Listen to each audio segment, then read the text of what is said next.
अस्सलाम वालेकुम वरहमतुल्लाहि वबरकातुह। बिस्मिल्लाहिर्रहमानिर्रहीम। रिडार न्यूज़ में खुशामदीद। गुज़िश्ता वीडियोस में मेरा मकसद आप लोगों को यहूदियों की ताकत दिखाकर खौफज़दा करना नहीं था, ना ही हमें उनसे खौफज़दा होना चाहिए। अल्लाह के इज़्न के बगैर एक पत्ता भी नहीं गिर सकता। ये लोग साजिशें तो कर सकते हैं, मगर वो किस हद तक कामयाब होंगे, इसका फ़ैसला अल्लाह सुब्हाना व तआला के हाथ में है। जहाँ तक इनकी साजिशों के कामयाब होने का ताल्लुक है, तो पोलियो वायरस की वैक्सीन्स में ऐसे अज़ा शामिल होते हैं जो इंसानियत को डीपॉपुलेशन की तरफ ले जाते हैं। ये लोग पोलियो वैक्सीन के पीछे भी इसी एजेंडे को फ़रोग़ दे रहे हैं। मगर आप खुद ही बताएं कि क्या इससे पाकिस्तान की आबादी में कोई कमी वाक़ई हुई है? बिल्कुल भी नहीं। जैसा कि अल्लाह सुब्हाना व तआला ने कुरान पाक में फरमाया, और उन्होंने खुफिया चालें चली और अल्लाह ने खुफिया तदबीर की और अल्लाह तदबीर करने वालों में सबसे बेहतर है। इसी तरह कोरोना वायरस भी सिर्फ उसी को नुकसान दे सकता है जिसकी तकदीर में उससे नुकसान या मौत लिखी होगी। तो अल्लाह पे तवक्कुल करें और एहतियाती तदबीर इख्तियार करें और इनसे बिल्कुल भी मत डरें। मैं अपने टॉपिक पर आने से पहले इन बातों का जिक्र इसलिए कर रही हूँ कि ये हमारा कौमी रवैया है कि किसी की मुकम्मल बात सुने और समझे बगैर हम अपनी राय कायम करना फ़र्ज समझते हैं। हम अल्लाह ही के नाम से हर काम को शुरू करते हैं, उसी पे तवक्कुल करते हैं, और ये हमारे अकीदे में शामिल है कि अल्लाह सुब्हाना व तआला ने शैतान और उसके साथियों को, ख्वाह वो जिन्नों में से हो या इंसानों में से, क़यामत तक मोहलत दे रखी है। जैसा कि सूरह आराफ आयत नंबर 14 में जिक्र आता है, शैतान ने कहा, मुझे उस दिन तक की मोहलत दे दें जब वो उठाए जाएं, यानी क़यामत के दिन तक। अल्लाह ताला ने फरमाया, यकीनन तुम मोहलत दिए जाने वालों में से हो। और अगर हमें इस बात में शक है कि शैतान के लश्कर वगैरह नहीं, या कम से कम इंसानों में से नहीं, तो शैतान के लश्करों का जिक्र कुरान में कई मकाम पे आता है।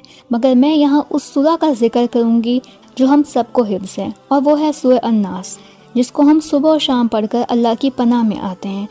और हम किस शर से पनाह लेते हैं?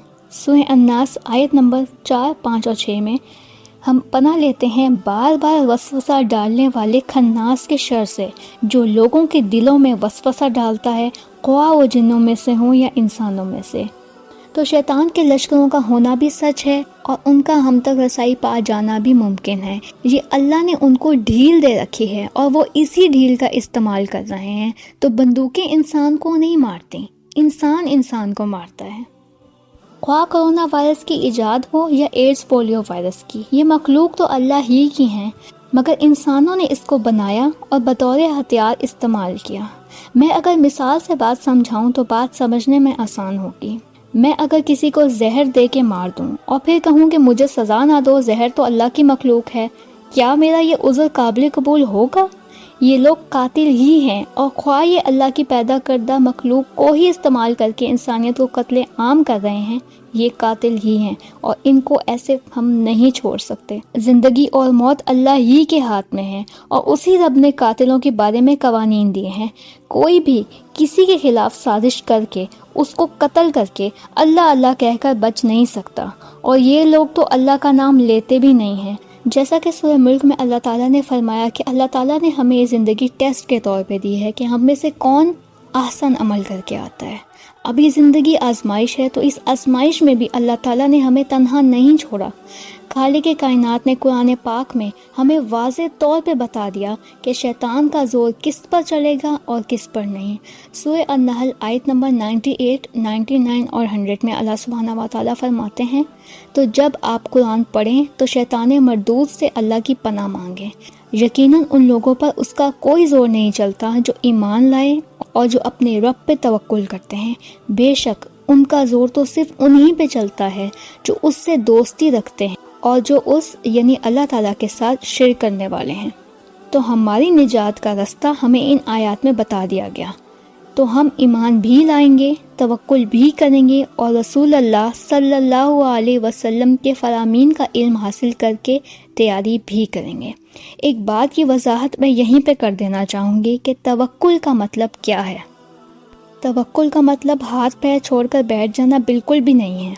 جیسا کہ ہم میں سے اکثر لوگوں کا خیال ہے۔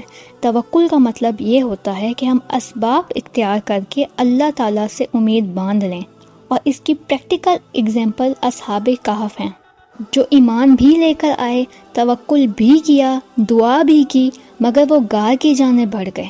انہوں نے خود کو ظالم حکمران کے لیے ترنوالیہ نہ بننے دیا، پھر اللہ نے بھی انہیں تنہا نہیں چھوڑا، ان کو غار میں سلا دیا۔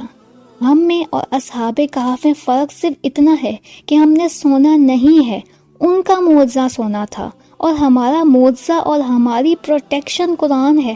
اور دجال سے بچنے کے لیے تو ہمیں خاص طور پہ سورہ کہف کی ابتدائی 10 آیات کے بارے میں بتایا گیا ہے۔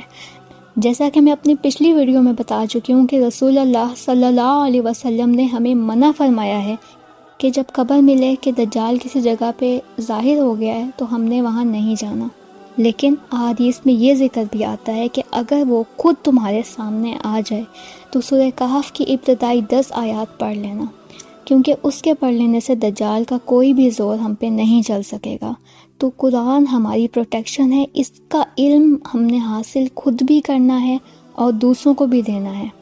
ہم اپنے ایمان اور توکل کے لیول کو کیسے چیک کریں، اور کیا ہمارا ایمان اس عظیم فتنے کو ریزسٹ کرنے کے قابل ہے جس فتنے کو حضرت آدم علیہ السلام کے دور سے لے کے قیامت تک جتنے بھی فتنے ہیں سب سے بڑا فتنہ قرار دیا؟ اس پر انشاءاللہ میں اپنی اگلی ویڈیو میں بات کروں گی۔ تب تک اپنا بہت خیال رکھیے۔ افواج پاکستان پائندہ باد، پاکستان تا قیامت زندہ باد۔ السلام علیکم۔